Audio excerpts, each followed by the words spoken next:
In this video, we look at 3 condensed summary of the story Death Seal's Secret of Killer's Gold by T.W. Paterson, which appeared in the June 1973 issue of the magazine Long John Latham's True Treasure. In the depths of time when legends whispered and fortunes untold beckoned, there existed a man who held within his grasp the coveted knowledge of British Columbia's greatest treasure. Alas, this enigmatic figure, the sole possessor of the fabled $100 million Lost Creek mine, carried his secret to the realm of the departed. Many a brave soul risked life, limb, and prosperity in pursuit of this elusive bounty, only to meet their demise under dubious circumstances.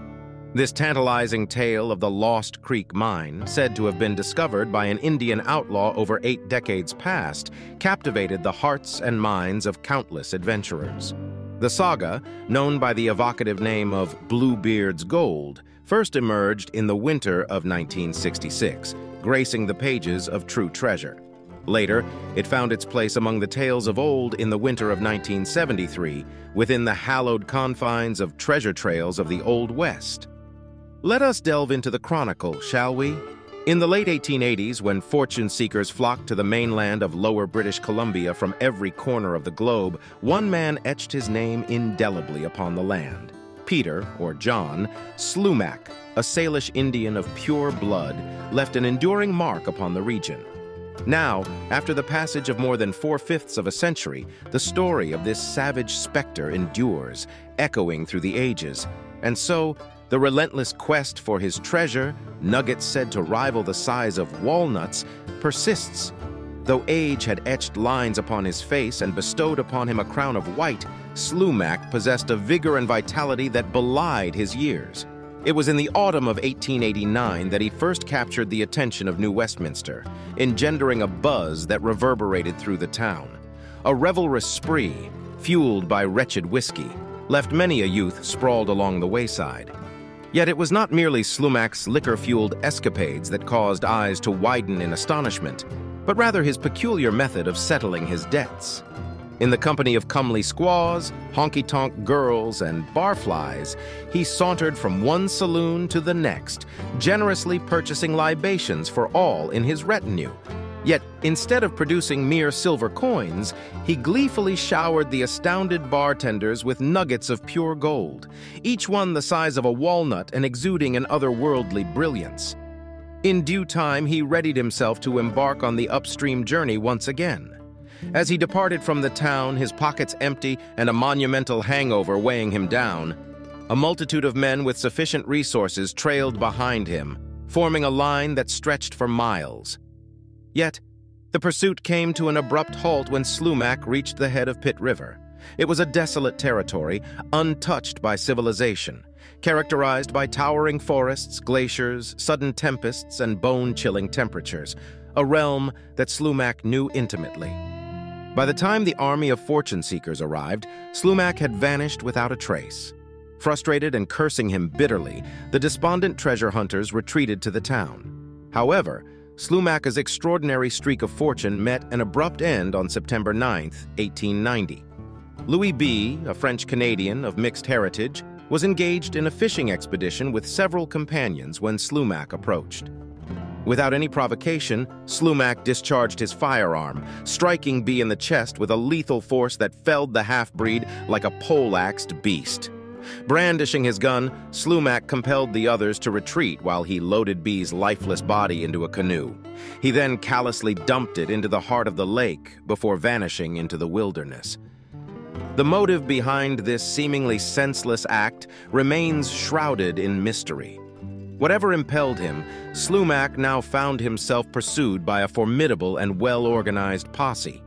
Despite his advanced age, he managed to elude his pursuers for an entire month, surviving on meager rations, dwindling ammunition, and sheer resourcefulness. Eventually, his emaciated frame and desperate circumstances forced him to surrender. On the morning of January 16, 1891, at the stroke of 8, he met his fate as he plummeted through the trapdoor of the gallows, plunging into the realm of eternity. Or so the tale would have it. Historical records undeniably confirm that Slumach did indeed commit the murder of Louis B. and paid the ultimate price, death by hanging.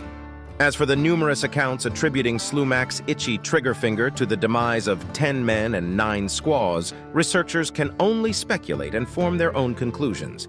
In the tale of Slumach's vanished trove or concealed mine, whichever it may truly be, history tells us that while awaiting his impending doom, the sheriff forbade the entrance of many curious souls. Only Slumach's son, it seems, managed to gain admittance, and in that fateful encounter, he was bestowed with the knowledge of the mine's whereabouts.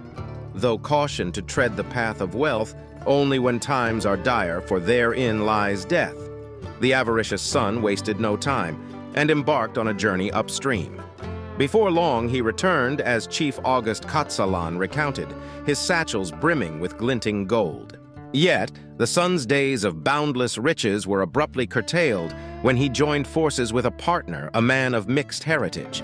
Alas, it was this very partner who emerged unaccompanied from their inaugural expedition into the towering mountains. But this merciless fortune seeker met his own tragic end when 2 white prospectors trailed him to a stream where gold flowed ankle-deep and unleashed a fatal volley.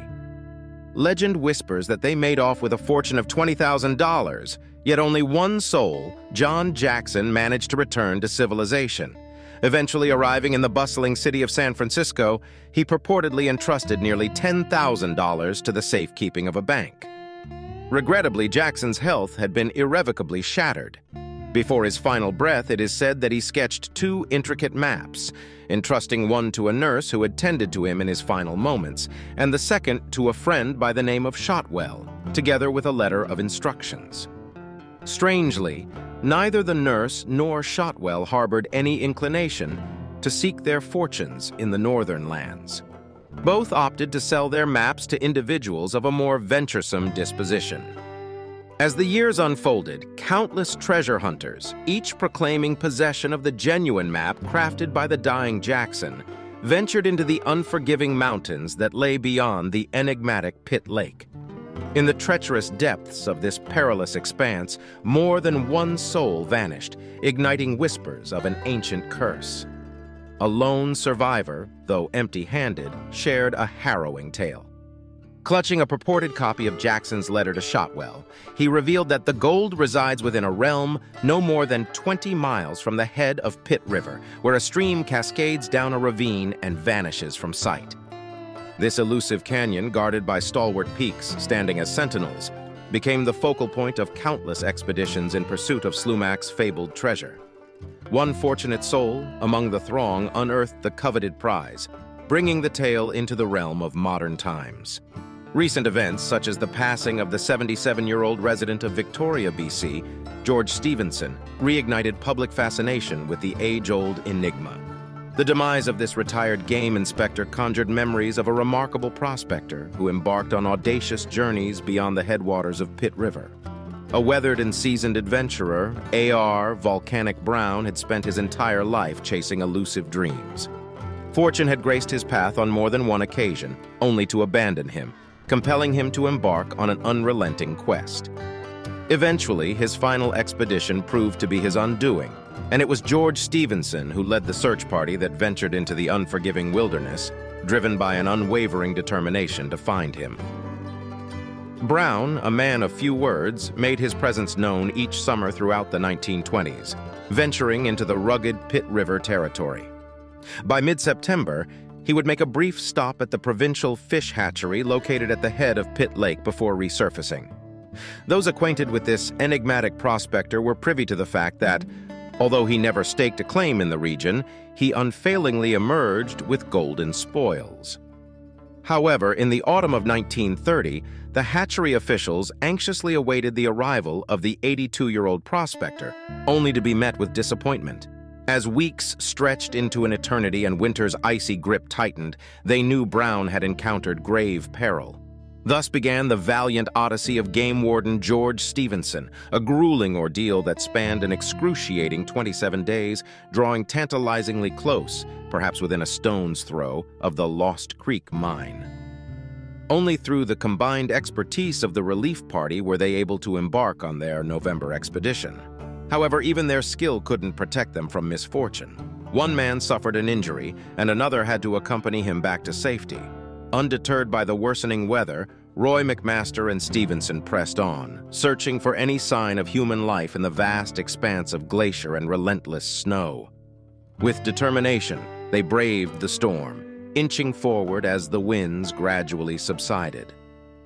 They finally reached the headwaters of 7 Mile Creek and Homestead Glacier, enduring treacherous ice and bitter cold.